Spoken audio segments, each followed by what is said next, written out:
Hello guys, nandito na naman kayo sa aking channel. So ngayon ituturo ko naman po sa inyo kung paano gumawa ng malupit na YouTube banner. So ang gagamitin lang po nating apps dito guys ay ang PixelLab. So don't skip the video guys kung gusto mong malaman. Don't skip the video.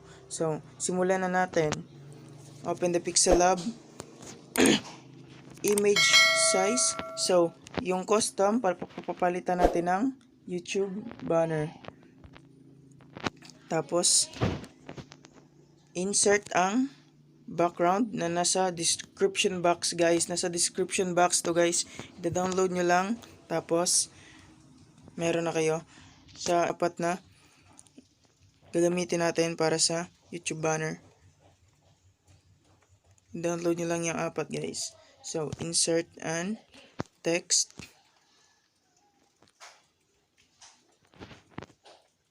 For example,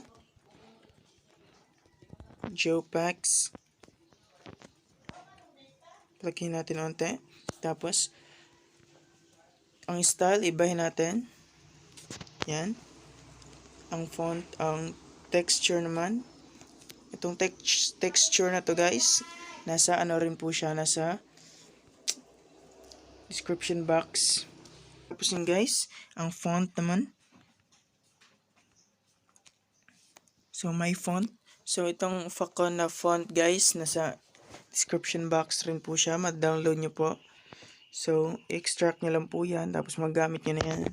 Pag na-click nyo yung download guys, start download na po siya. Pagkatapos yun guys, hindi nyo yan magamit pag hindi nyo yan in-extract guys. Sa mga hindi pa nakakaalam paano mag-extract ng download file, pumunta lang kayo sa files nyo. Internal storage, tapos yung download, hanapin yung Facon, i-hold lang, more, extract to, i-extract lang siya guys, tapos i-extract nyo sa fonts.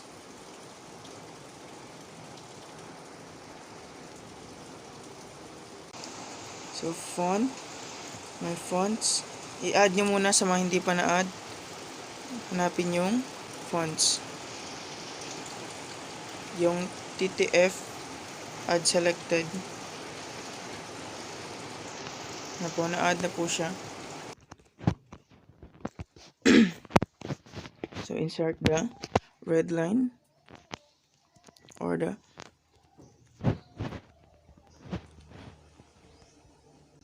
sakto.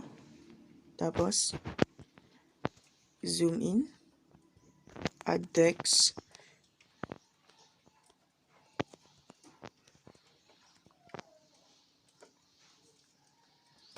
so edit the text, pwedeng TV or official or entertainment or ano pang gusto mo, gaming, for example, official.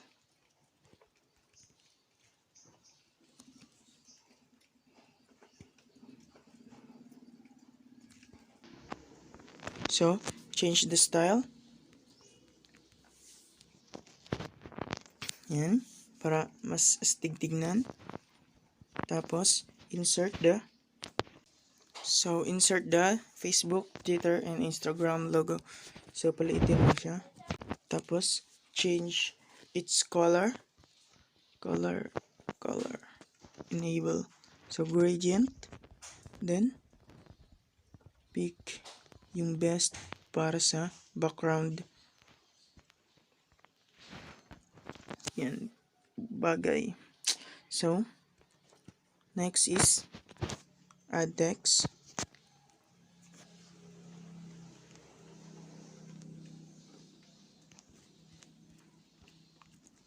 For example, kung ano yung Facebook page mo or Twitter.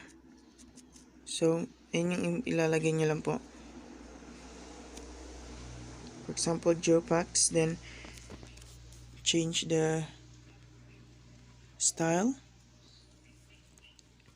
Then, the texture. Yung texture na ginamit natin kanina. enable. Then, lagyan natin ng stroke para makita na maayos. Yan. 'Di ba? Tapos, pag nalagyan niyo na yan, i-copy nyo lang yan para hindi na yung mahirapan. Yan, meron ng pangalawa. Just copy. And then, copy again para sa pangatlo. Kung pare-pareha yung yung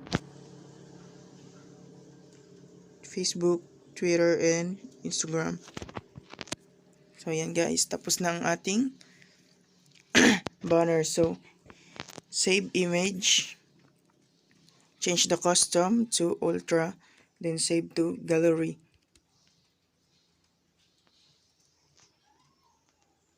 So, ayan guys. Meron tayong banner. Tignan natin sa gallery. Yan na guys.